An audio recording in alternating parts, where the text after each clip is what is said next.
Vamos dar uma olhadinha naquele nosso esqueminha que nós vimos para poder fazer um exercício que é muito importante a respeito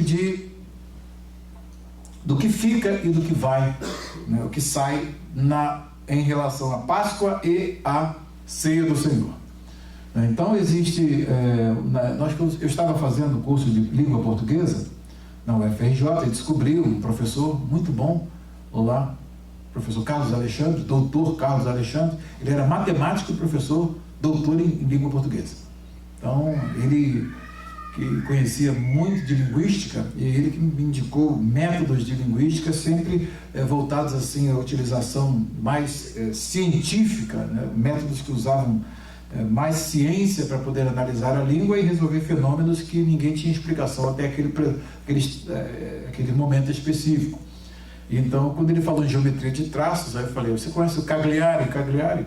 Aí me apresentou a obra dele, comprei os livros do Cagliari e ele fala sobre geometria de traços. É uma coisa muito simples, que se faz uma tabelinha, e essa tabelinha, ela visa a você marcar os traços que ficam de continuidade e descontinuidade. O que tem na Páscoa e o que tem na Páscoa e o que não tem na ceia é algo que houve descontinuidade, sofreu descontinuidade. E o que tem na Páscoa e que tem na ceia, então é algo que sofreu continuidade. Continuou, descontinuou e continuou. Aí a gente marca os traços. Então, esses traços nós chamamos de marcações de permanência, ausência, possibilidade e probabilidade, que é possível e que é provável. Só que na ceia nós vamos ver só esses dois traços, de permanência ou ausência. Tá? E aí, quando nós queremos estabelecer um quadro, teremos que marcá-los com mais ou com menos, dentro da tabela de traços. Em nosso caso, de tipologia, teremos os seguintes traços na tabela geométrica cartesiana. Vou mostrar para vocês a tabelinha. Continuidade e descontinuidade. Aí a questão de possibilidade e probabilidade foi usado para nós vermos a relação entre o novo céu e a nova terra. De Isaías, capítulo 65, do versículo 17 em diante, tá? E o novo céu e a nova terra escatológicos de Apocalipse, capítulo 21 e 22. Aí nós fazemos essa tabela de traço, uma tabela bem mais ampla. Aqui na ceia foi só um exemplo que nós demos. Então, vejamos aqui como é que nós colocamos aqui. Nós temos aqui um exemplo. Assim, para efeito de ilustração, segue um exemplo de construção de duas linhas da tabela de geometria de traços que plota. O que é plotar? Você tem o eixo vertical e o eixo horizontal. Então, quando você pega um ponto aqui que tem um reflexo no eixo vertical e um reflexo no eixo horizontal, você está plotando, determinando esse ponto específico. Tá? Então, isso aí é plotar. Aprendi isso lá no meu ensino médio ainda, com o professor Horta, que era doutor, ele estava fazendo um mestrado em Química no Instituto Militar de Engenharia.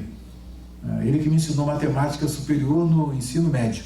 Fui para a faculdade já sabendo todas as matérias do curso de matemática até o 4º período. Ele já me ensinou tudo, me deu a dica, me deu livros, eu estudando, aprendendo, a gente ia dentro do ônibus conversando e ele ia só passando lá a matéria dentro do ônibus. Eu pagava passagem mais cara, eu ganhava só para pagar passagem.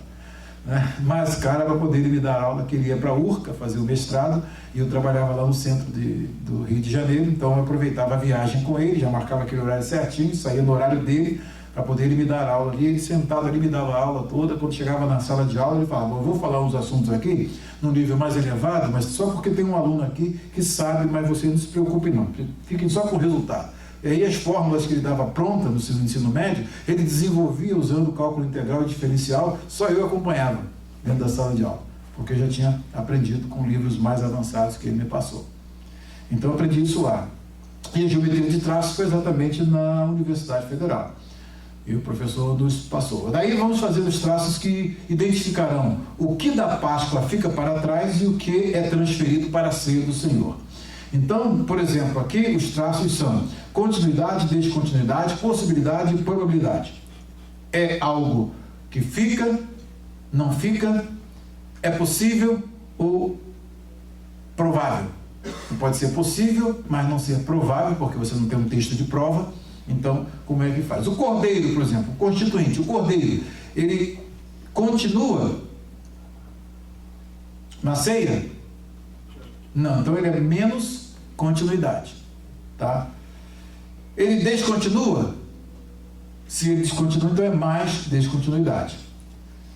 É possível que o cordeiro esteja na ceia? Não, então não é possível. É provável que ele esteja? Algum texto que prova que o cordeiro está na ceia? Então não tem aquele cordeiro material, físico lá do Antigo Testamento. Então aí você marca continuidade menos, descontinuidade mais, possibilidade menos e probabilidade menos. Texto de referência, Mateus capítulo 26, versículo 17 ao 30, que mostra quais são os constituintes da ceia. Tá?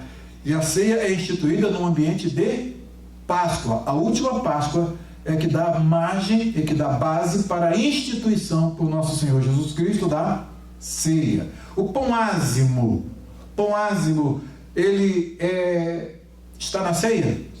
Então é mais. É descontinua? Ou seja, ele não está na ceia? Não, então é menos descontinuidade.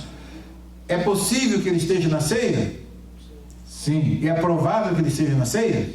Sim. Então aqui você vai botar mais e mais. Deu para entender? Então esse mais e menos indica sim ou não. Tá? Pegou? Então isso é chamado de geometria de traços. Aí a gente pega mais amplo aqui e a gente pega a tabela mais ampla, tá? E aí você pega uma tabela mais ampla e vamos ver aqui a solução. Cordeiro, continuidade, menos, só fala menos. Descontinuidade, possibilidade, probabilidade, texto de prova é o Mateus. Pode usar só o texto de Mateus que você vai ver que não tem cordeiro na ceia, na instituição da ceia. Ervas amargas, continua na ceia? Menos.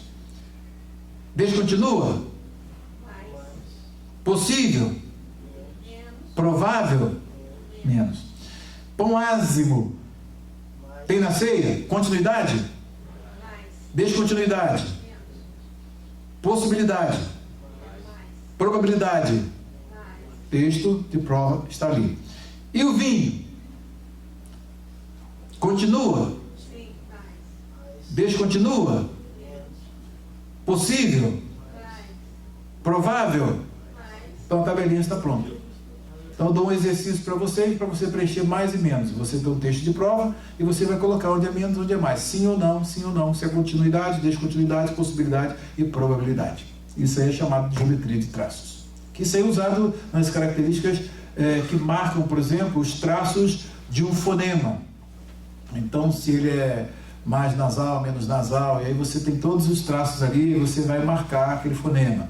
Tá? Então é isso aí que eu peguei e usei. Só eu que coloquei isso dentro do estudo da teologia, viu? O pessoal praticamente não sabe nem o que é isso. Então foi uma criação nossa para ser bastante didático. Tá? Aí depois eu fiz isso aí de um modo mais amplo, né, com os constituintes do novo céu e da nova terra de Isaías, com o novo céu e a nova terra de Apocalipse, capítulo 21 e 22, para você marcar continuidade e descontinuidade. Depois eu passo exercício para vocês, quero ver quem acertar vai ganhar um presente. Tá bom? Aí você vai ver ausência de memórias amargas, continuidade e descontinuidade no novo céu e na nova terra. E aí você vai respondendo sim ou não, mais ou menos, tá? Exercício, né, Leila? Esse pastor é doido, né? Não é possível. Não é não, né? Você... pastor Alex. Vocês vão aprendendo que isso é importante, que você memoriza fácil, né? E aí tem uma implicação seríssima, né? Se o pão ázimo continua na ceia, por que tiraram, hein? O pessoal está celebrando com biscoito, acho que até com paçoca deve celebrar. Aí não, né? Mas pode qualquer coisa, né? O que vale é a realidade simbolizada, né? Não se preserva, não se preserva, né? Preserva-se o princípio, mas não se preserva o símbolo. Ah, é? Então, quem faz com Coca-Cola e biscoito, tá certo. Não precisa preservar os elementos antigos lá, do símbolo. Então vai nessa aí. Tem gente que está falando que o véu também é a mesma coisa. Não, preserva-se o princípio, mas o elemento cultural do princípio não precisa. Ah, é? Então faz a mesma com a ceia, olha. Se o princípio vale para um, vale para outro. Aí não pode condenar quem celebra com biscoito e Coca-Cola. Então é sério, né?